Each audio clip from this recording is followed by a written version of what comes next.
Ortiz Flores fue diputado y sigue viviendo donde vivía. Y él encabeza un experimento fantástico, una experiencia, para determinarlo con mejor precisión el término, la Juanita, de gente que se quedó en la nada, sin nada, con solo la nada. Y que por supuesto tuvo la oportunidad de acceder a un plan social, pero no lo quiso. Y no porque sea indigno un plan social para quien lo necesita, sino porque dijo que aspiramos a más. ¿Cómo le va? ¿Qué tal, Nelson? ¿Cómo está? ¿Y cómo está la pobreza hoy en la Argentina?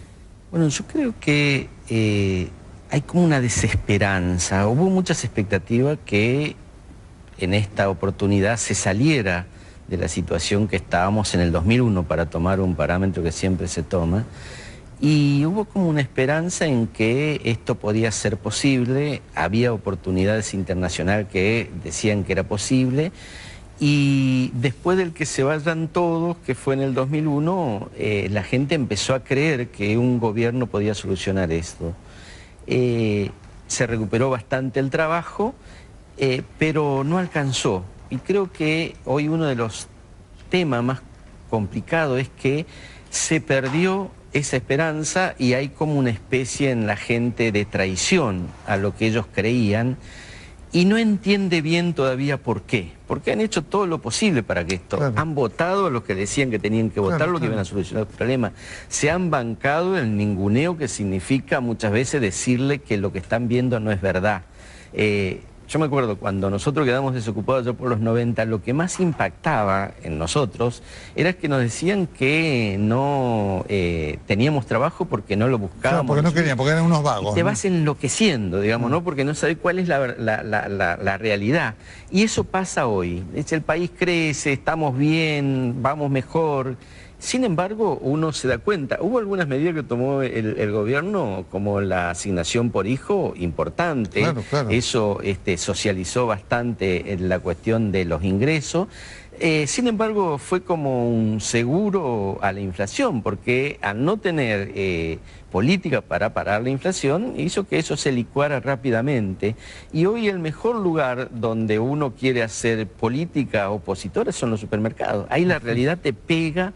Es muy común en los barrios, ahí no va a las grandes cadenas de supermercados y no se llena el changuito, ahora es el bolso. Sí. Y es muy común que cuando hay estos procesos inflacionarios, la gente adquiere una costumbre, todos los meses o la quincena, compra las mismas cosas, porque con eso puede solucionar el problema de la alimentación de sus hijos. En esos supermercados fundamentalmente lo que compran es alimento. Y vos ves que dejan porque no le alcanza la tarjeta de la asignación que tienen para los alimentos. Y te das cuenta también la desesperación de muchos, pero bueno, ¿qué tengo que dejar en ese momento? Y es tremendo, porque genera una gran angustia, y esa angustia lleva a la violencia, digamos, ¿no? Hay violencia, se nota, se percibe. Hay veces no una violencia contra alguien en particular, sino es violencia en las relaciones. Y eso es sumamente peligroso en un proceso de crisis. Yo escuchaba en la conversación que usted tenía con Bermúdez, en una implosión eso en Argentina, no hay liderazgo que puedan encaminar ese proceso de violencia que puede haber por abajo, ¿no? Ahora, usted marca una vivencia de esa de la cual solamente el que lo vive lo sabe, porque las dirigencias no están en eso. Ahora, porque a veces nos ponemos a discutir cifras que no tienen ningún sentido, si son 10 millones de pobres o son más. Uno tiene la impresión que, a pesar de que los índices dicen que se es pobre a partir de, o por abajo de 3.000 y pico, se es pobre también con 4.000. El nivel de pobres en la Argentina es enorme. Mire, yo creo que eso también hay que medirlo muy bien, y algunas cosas han cambiado. Si a usted le dicen que hay zapatilla de primera marca para todos y que todos tienen la posibilidad en el relato, y después la gente, los pibes no lo tienen, ellos se consideran que si no tienen esas zapatillas son pobres. Y esa percepción de que a mí no me toca, fundamentalmente en los jóvenes que no tienen acceso a esa posibilidad, genera un estado de fundamentalmente de resentimiento sobre el otro que lo tiene, y por eso yo no justifico los robos y los afanes, nada se justifica. Explica cosas. Pero explica cosas. Y yo creo que este es un problema de la dirigencia política. La dirigencia política no explica las cosas. No explica, primero, esta cuestión de la perversión de quién se hace cargo. Bueno, la verdad que van a llevar al país a una situación tremenda por no hacerse cargo de lo que está pasando. Claro, que si uno dice la verdad seguramente perderá votos, pero creo que la dirigencia tiene que asumir el rol de que tiene que conducir este proceso difícil, y creo que acá también se prueban los dirigentes. Mire, yo le voy a decir sobre, sin ánimo de echarle la culpa a nadie, pero sobre unas conductas que tienen que ver con relación a la crisis. Todo el mundo sabía que el fin de año iba a ser difícil. Hay procesos sociales en las provincias muy profundos, donde hay desesperanza y donde hay posibilidad de violencia. Había una interna por arriba que generaba todo este caldo de cultivo para la violencia. Un conflicto policial que marca también, nosotros sabemos que hay un poder parainstitucional donde la ligazón de la policía con las bandas de ladrones, con el delito, con la política, es todo mezclado, y esa forma de hacer política es lo que entró en crisis. Claro. Hay una crisis de una forma de hacer política y de acumulación de poder que se expresó en diciembre. Cuando hay el conflicto policial, por supuesto, hay zonas liberadas, que nosotros lo vivimos en el conurbano todos los días. Claro, viven todos los días, sin crisis. Sin crisis. Ahora, hubo zona liberada en las provincias. Y por supuesto, esta relación con el delito se organizaron algunos, que nosotros les llamamos barras bravas, pero son pandillas, digamos, 20, 25, que en una zona liberada tienen gran capacidad de daño, pasan por una feria, por un centro comercial, destrozan todo y se van. ¿Por qué? Porque son esos pibes que están drogados, que no tienen problema y que tienen sus jefes, que no son los jefes de los movimientos sociales, porque los jefes de los movimientos sociales tenían aspiraciones políticas, qué sé yo, o si no tenían el sentido del bien común, y entonces tenían ciertas responsabilidades. Las barras bravas solamente son, si le encanan al jefe, por ejemplo, de una organización social, la organización social se para. Si le encanan un jefe a la barra brava, genera más violencia para ver quién se queda con el negocio. Los otros son autónomos. Claro. Ahora, en este marco, Toti, dos preguntas, ¿no? Primero, porque ahí la que va directa es, uno entiende cómo el narcotráfico hoy actúa entonces en la Argentina, ¿no?